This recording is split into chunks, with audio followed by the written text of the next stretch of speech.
Good afternoon, everybody. Welcome to episode 7 of Interoperability Unlocked, where we talk all things community, data sharing, interop, you name it, it's under here. I am joined by Liz Lewis, our Director of Product every week, and I'm Courtney Baker, our Marketing Manager here at Commonwealth. We may or may not have a special guest. Paul, our Executive Director, is still live in action in DC, but we're hoping to have him pop on to join us today too. But to get us started today, we are doing kind of an almost real-time update on Tuesday's listening session on the CMS and ASTP RFI and the event that they held this week. Liz, you were there on site with several of our peers and colleagues in this industry. Can you give us kind of like a quick overview of what happened this week and then maybe the RFI itself as well? Yeah. So this week we went to DC, and like you said, Paul is still there, and I'm actually like simultaneously going to try to get him on here. It should be this one. But the event here, you try to get him on while I talk. So I didn't really know what to expect to be registered for this event. It just sort of came into our inbox very quickly. And we were like, should we go? Should we not go? I will be first to admit, like when ONC ASTP had a meeting several months ago at the end of the year, I was like, yeah, I'm not going to that. Because it's just been, what's the reality anymore? New administration, we don't know what's going on. But the listening session was hey, Paul's on. He's here live. I was trying. I'm just going over what the listening session was. So basically CMS and ASTP/ONC acronyms of the day are trying to get feedback on the digital health market and basically just trying to understand what is working and what is not working. So they had this listening session at Department of HHS on Tuesday, and the first half of the session was panels, and they brought some decent people to speak. And I say decent meaning we didn't just hear the sugar. They were good people, not bad people. They were good people. We didn't just hear the status quo answer to things, right? We didn't just hear everything's sunshine and rainbows all the time. We had some good, spicy conversations. People said things that other people didn't agree with, and I am always here for that. The second part were all breakout sessions. And I was going to try to leave early, and then I couldn't leave. It was too good. So I went to two. I think you went from leaving early to I just got a hotel room. I did. I ended up staying overnight. And you looked at me and it's like, are you going to approve this? It's like, I'm not answering it. Just do what you got. Well, my feeling was, you're not staying. You didn't spend any nights there, so I could get an extra night to stay there. So it all worked. To be clear, though, Courtney and anyone else listening, she didn't actually ask. She just said, "I just booked a hotel room, right? Whatever. Do what you got to do. Don't, party on, have fun." Yeah, it was great. It was good. What do you think about? I mean, what happened just from like a super high level? Why were we there? What was the purpose? Well, first of all, what's interesting, it was called a listening session. And the first question many attendees had, who's listening to who? Is this CMS trying to listen to us, or are we listening to what CMS, ASTP, sorry, I didn't mean to exclude my ASTP, ONC, add extra letters as needed, friends, everyone was there. It turned out to be both, right? I think that was interesting, but also it was first of all, inside knowledge. It took 2 weeks for them to pull out together. I've been to that building many times in my life. That's the first time they've ever given me lunch. So we're going to call that a win, right? So it was medium decent, but it was edible. Yeah, I mean it said Italian, right? And it was really like a pizza on a bread, which is kind of what I actually love potbellies. I got from Potbellies, and I love potbellies. I should have looked up what the sandwich was. I still enjoyed it. Don't get me wrong, but usually you go there and they bring you to the cafeteria and say, "Please use your credit card thank you for coming. And they're like, yeah, I just spent $900 on plane tickets and hotels. You could have just given a salad. But, that's okay. So for those listening, your tax dollars are at work. They did feed us, and we do appreciate your contribution to our lunch. But no, it was good. Like the morning was, I'd say, level setting and rah-rah, right? But also, to Liz's point, it was with a healthy dose of, it's not perfect, right? And we know we have things to do. And then the afternoon was more breakouts. I thought when we registered there was 5 topics, but somehow it became 6. Yeah. They were interested in different forms of paper, like when you signed up for them. So, again, they did it in 2 weeks. So some things went a little wacky. But those are productive conversations. And I'll save a little bit of analysis for that because I'll let Liz talk. Don't give it all away up front. Right. Yeah. Right. I mean, to your point, like, in the very beginning of the session, we heard from RFK Jr. briefly, Dr. Oz, Dr. McCary, I think is how you say his name. And that's kind of, so actually funny because a week ago, my dad just dropped this off at my house. And my dad is a cardiologist. So he just like walks in. Reading. Some light reading for the summer. It has a bookmark already in it. I don't know what that means. Just drops it off at my house. And he's like, here you go. Okay, bye now. And that's all he said. Have fun with this. I mean, we heard from some different people. They, said what they needed to say. Dr. Oz cracked some jokes, which I appreciated, the levity. I'm always here for levity inside of a federal government building. Actually, I mean, Brandon Keeler said something on this too in his little LinkedIn post. It really, the rah-rah there was actually pretty good, and the goal was logical. Mm-hmm. So for those who have geopolitical issues and are on different sides of whatever political spectrum you're beyond that meeting. There was we have a problem, right? We have decent healthcare at an exorbitant price, right? Mm-hmm. And we'd like to get to excellent healthcare at a better price, right? I think that was, and it was said a little differently than that, but that was the message. Close to what you heard.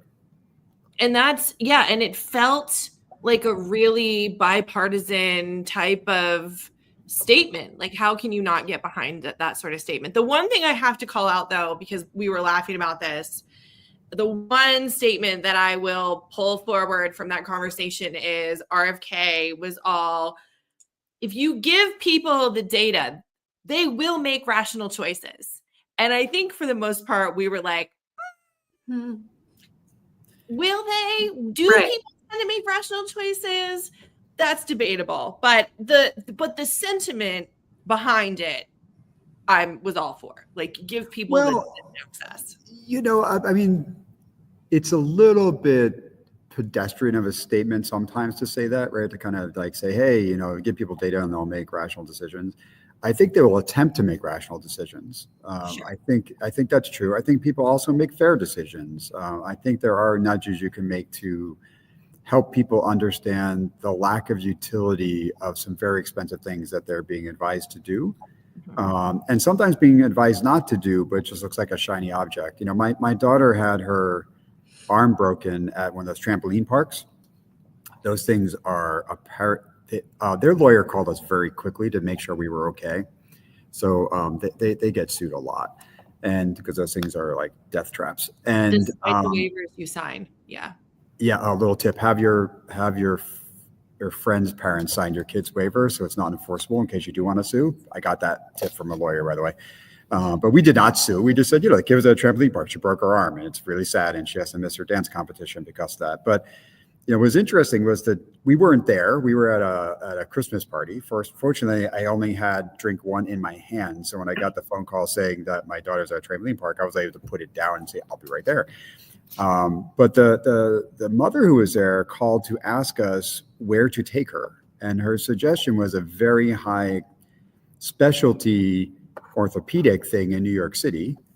And we're like, no, it's a broken arm. You go to the local hospital now. Like there's, I don't want to tell you how this works clinically, but if you ask an orthopedist, like you have 2 weeks to set it. Like it doesn't immediately start repairing itself. Yeah.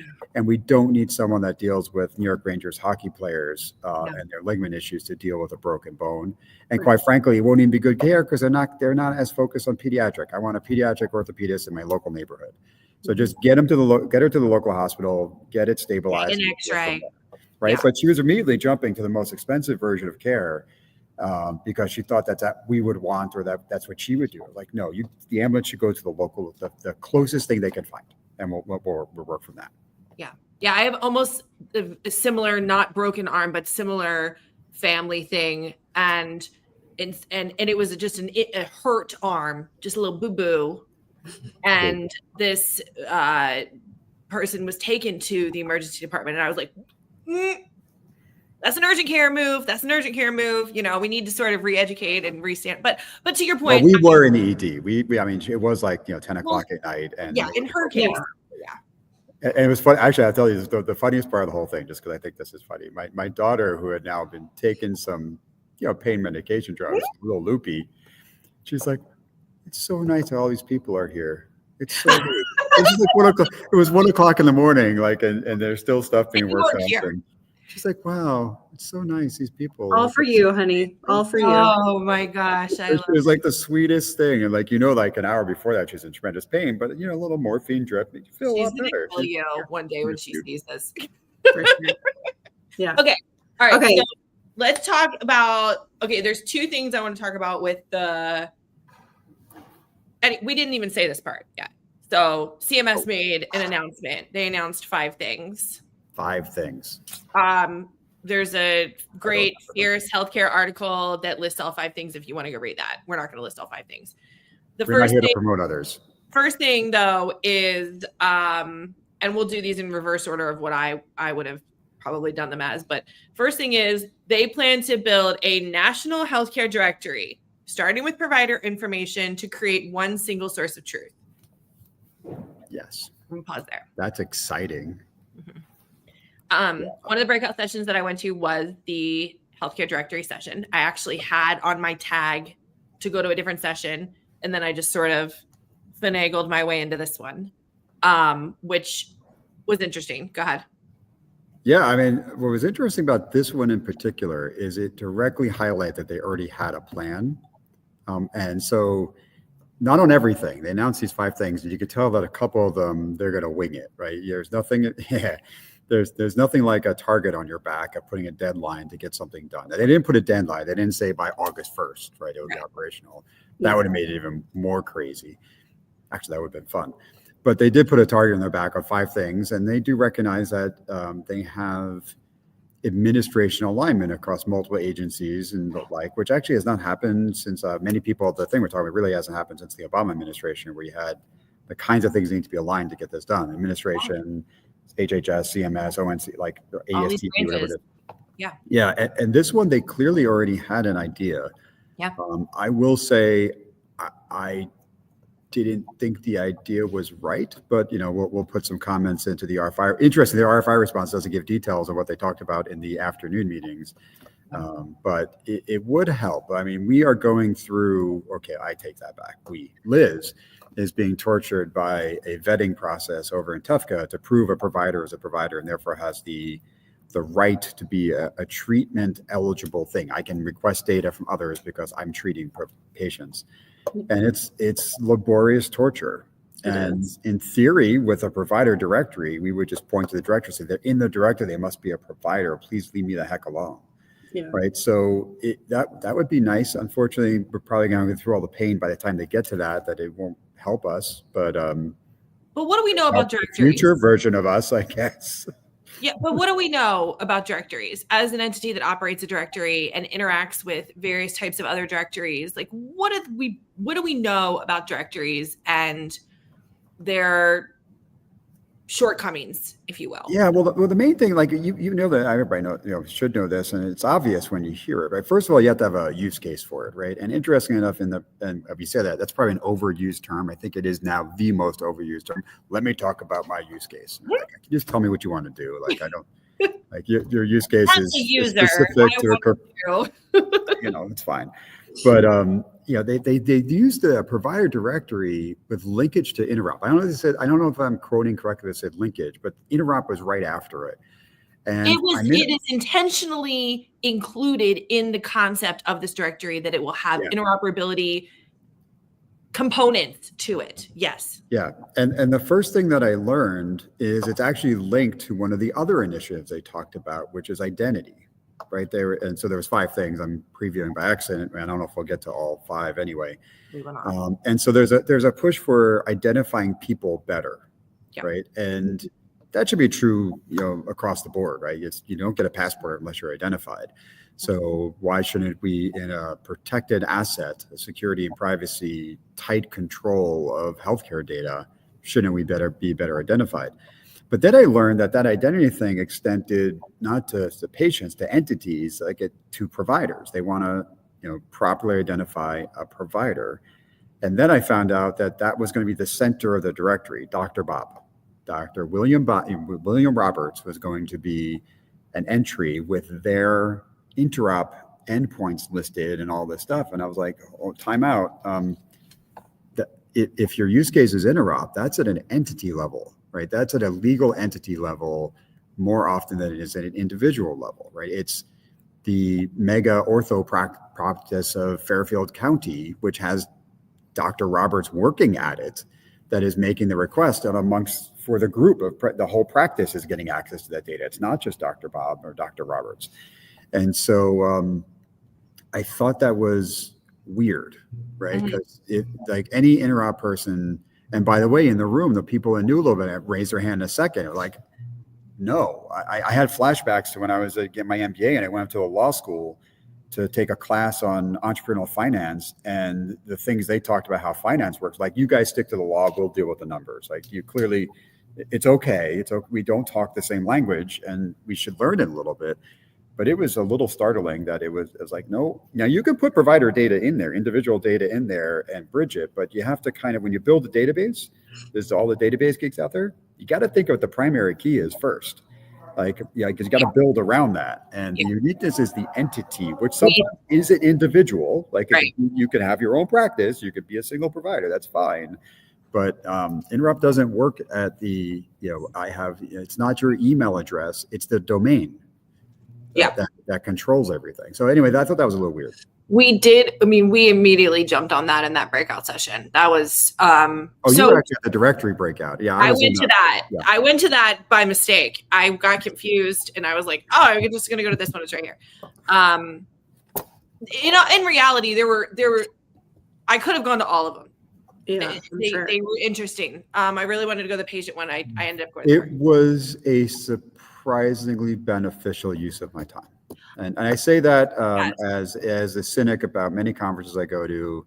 Now, there was a lot of things that were not clear at the end. Don't get me wrong. Like, there was, you had this 5 things announced. It wasn't clear who was listening.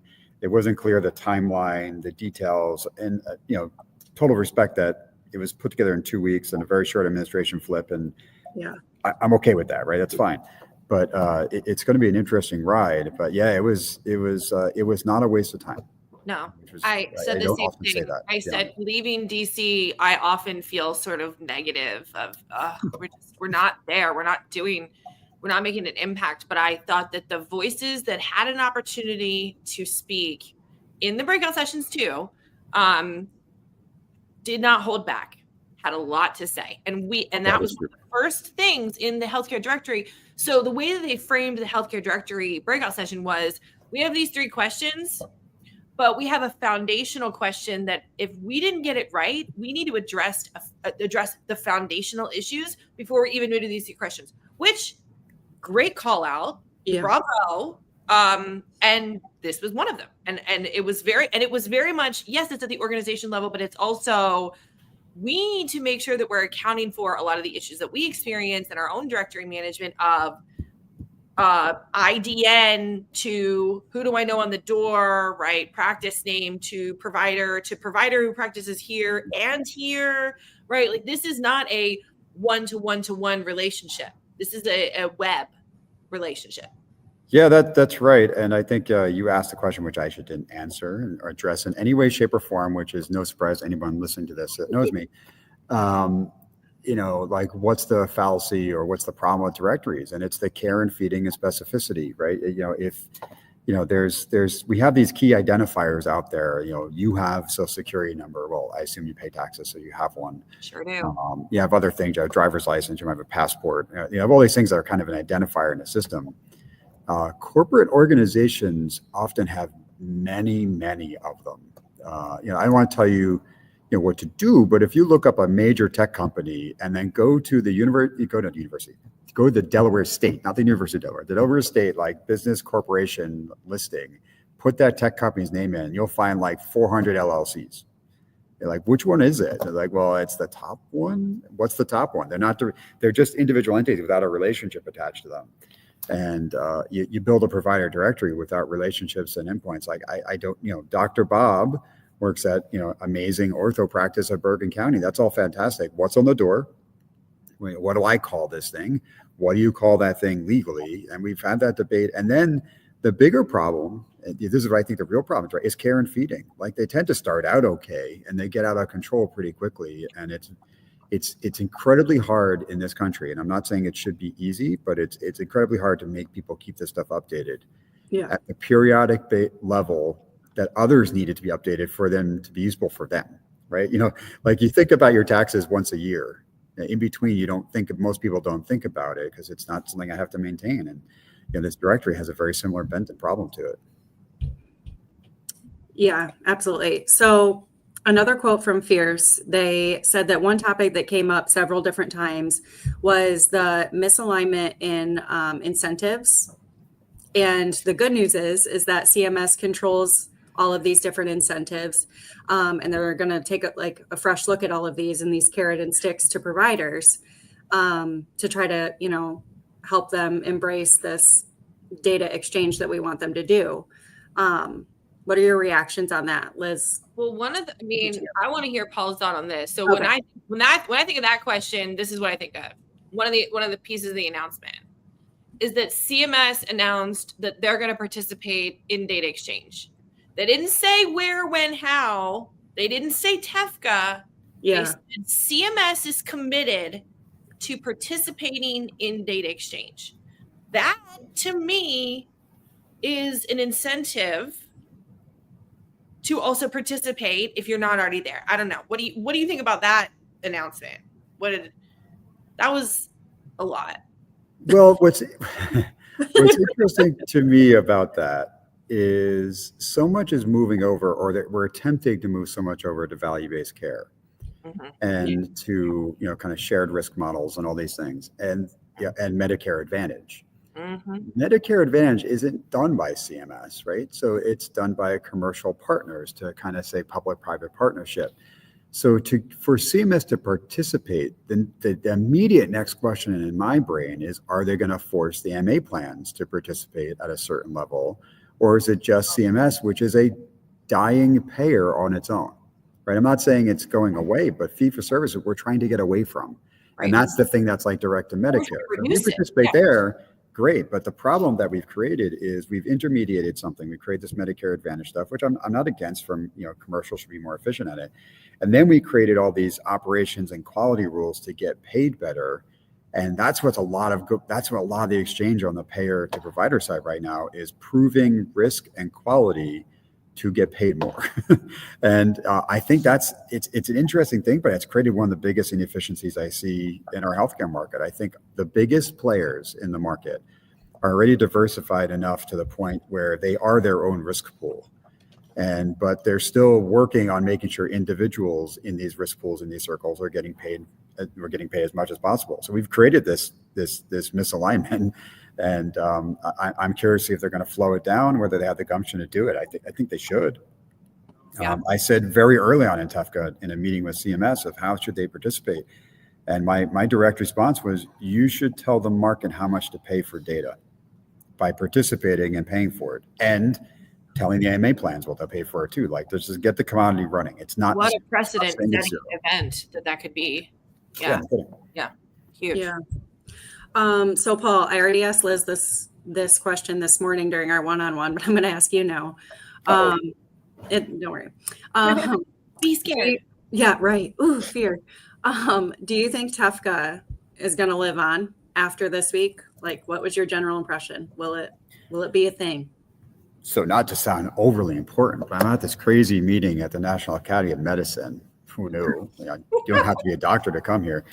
And we were talking for a while, and someone in the room, after about an hour and a half, it was not me, by the way, 2 hours almost, said, I noticed no one said TEFCA yet. And there was this whole speech and conversation about research data and trust. And the person literally said trust 3 times. It's all about trust, trust, trust. And you're like, sure. And they said, why didn't you talk about the framework that has trust as the first word? Right. Trusted exchange framework and common agreement. Yep. And they were like, good point. Like, so I think TEFCA is to live on. I'm not sure how well it's going to do moving into some use cases that are not transactional, right? I think the transactional, and by transactional, I don't just mean it costs money. Treatment is transactional. Like, I need data for Paul. I go get data for about all these data sources from Paul. It comes over, I work on something, right? When you start getting things like research and, getting data sets to advance things, I'm not sure that works out so well, right? It's very hard. It's more difficult to align the incentives and the reason to participate. So, the question, the corollary there, Courtney, that I almost want to say is TEF going to devolve down to just being a treatment network again? And then you have, I think the question that goes with that is devolving bad, right? We still need a robust, trusted treatment exchange network. I think we should be able to do payment operations, individual access over it. I firmly believe that public health should be able to participate. I'm not sure if it's going to get that much further without a lot of rules changing. Into like a clinical research type of opportunity. I think it's very hard because we have to resolve de-identified versus consent. Like, something's got to fix here. I said it at this meeting today. I said I was in Toronto a couple of days ago for their eHealth conference, kind of like a mini HIMSS of it's Canada, so it's a little smaller, but it was very good. And one of the things that one of the speakers academically said is data in healthcare is doubling every 71 days, and I projected that forward. It's like 32 times amount of data in a year. That's 43 million times more data in 5 years. Where's this data coming from? And it's not new data. It's just being copied and new versions and derivatives, and it's massive. So we have a honeypot everywhere.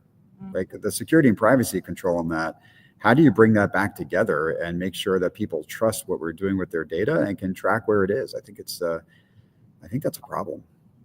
Yeah, I heard a great statement in the meeting this week that was, for every room like this one that we're sitting in talking about access, this is the health data networks one, the health data networks breakout session. We were just talking about data networks and how they work and what's wrong with them, which was a great conversation for me. For every meeting, for every room like this one, where we're talking about access and challenges to access, there is a same meeting room with people talking about privacy and security, right? And that we at some point in time, we're going to have to talk together a little bit more than what we currently do. They do feel still a little bit siloed from even inside of TEFCA, they feel a little siloed. These conversations feel a little siloed.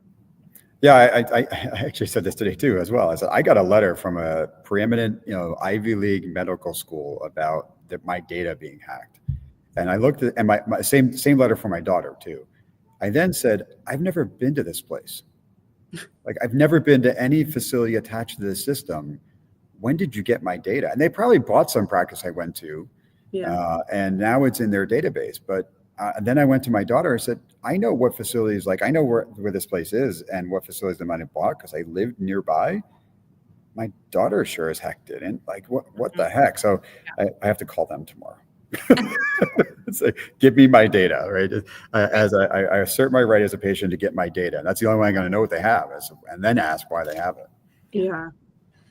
Okay. We mentioned earlier the RFI. So let's chat about that a little bit. As most probably know, we plan to comment on that. Can you tell us a little bit more about, what we anticipate commenting on, and then maybe where people can find our comments to the RFI once they're submitted? Well, those are two great questions. First of all, they are public comments, right? I will say that the way things work, public comment federal-wise, is they do have the right to redact it if they feel like it's saying like just getting off the rails, right? Mhm.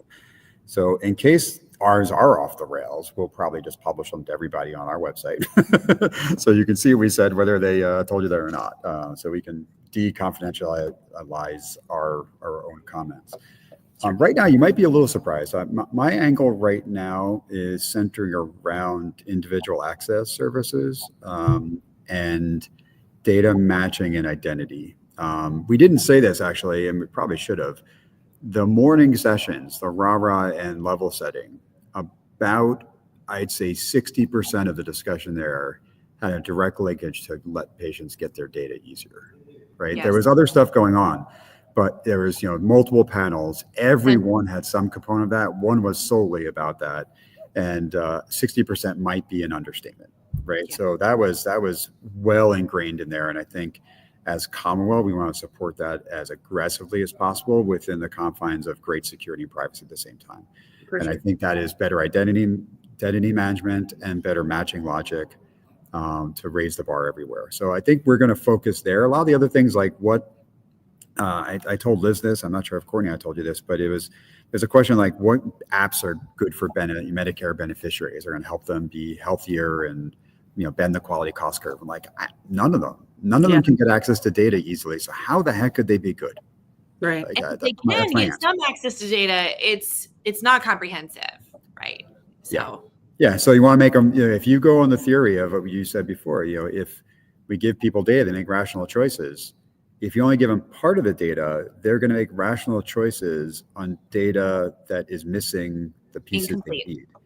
That's not good. When you make rational choices with incomplete information, you could potentially create a disaster because it's curated and you don't even know it. Absolutely. Yeah. I commented on something similar in a completely different capacity in a LinkedIn post because we had this, I don't know what was the article under this week? The clinical architect, healthcare innovation about data usability. And similarly, like from a patient perspective and making decisions, we start talking about like AI and algorithms have access to incomplete partial data, making decisions based on incomplete data about a person, and then providing clinical decision support or guidance or potential diagnoses to look at based on incomplete data. I mean, that's some scary stuff to be thinking about. Yeah, I was at a conference where someone explained the opposite story to that, though, of how it actually helps make things less scary. And he was talking about his daughter, NICU, a bunch of things hooked up, a bunch of beeps and boops going on, and the medical staff doing everything they need to do as rapidly but calmly as they can, and quite frankly, not having time to communicate what they're doing, right? And I get that, right? You don't get told what they fix in your car until they're done. Right. And then they say, okay, car specs, here's what we worked on, blah, blah, blah. And so what he did is he started taking pictures of some of the beeps and boop machines and fed it to an AI and said, if a patient had these things going on, what's your assessment? Right. Or what would I? And it said, oh, this person seems to be doing fairly well. Right. Yes, they're not out of the woods. They definitely require attention and care. But, the things that are indicated here indicate it's likely to be fine with the proper care. And like, okay, that calmed down Dad tremendously, because up until then, you're just seeing beeps and boops and no communication. Yeah, absolutely. Absolutely true. All right. So to wrap up for today, I have one rapid fire question for you guys. So very quickly, if you had to describe the event from this week in a single word, one word, what would it be? Who's first? Go ahead, Paul. I'm going to go with, even though I said it was not clear or many details, I'm going with enlightening. Okay.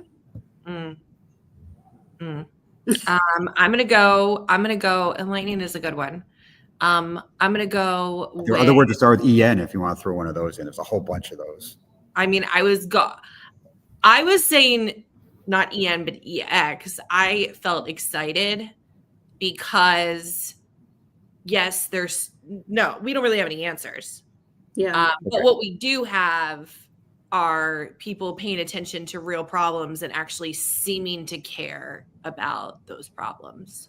and fix Now, is this like that exciting that there's the fine line between, you know, a nightmare and a dream where it's exciting versus angst comes right after, or is If I exciting? could have had 2 words, I would have said cautiously optimistic, but I was given 1. So excited, cautiously It's optimistic. funny because she could have just used optimistic, just like, no, without the caution, Right. I can't say that. No. I have to have the caution in there too. I mean, you know, semi-cynical. I love that. That's great. No, exciting actually is a great one because it does actually capture both sides of that. Sure, it actually is optimism, but A little nervousness. exciting often creates nervousness too. Yeah. It's the same Little thing. uncertainty. Roller coasters are exciting. Yeah, little uncertainty on this roller coaster. Like, am I going to die? Is my seatbelt going to work? But usually it will. So Yep. Stay tuned. Hopefully more than usually. Hopefully. Yeah. Great. Well, All right, guys. Yeah, that wraps us up for today. Paul, thanks for joining us, even though you're kind of live on site there, being all important, you know, at that other conference. So yeah, yep, absolutely. Back in DC, gotta get out there. And, yeah, for sure. Appreciate the time. Awesome. In 2 weeks, we are not scheduled, just as a heads up for our listeners. That is Juneteenth. We are closed. So we'll be back July 3rd for our next episode. So we'll see you then. Bye, y'all. Awesome. Bye. Cheers.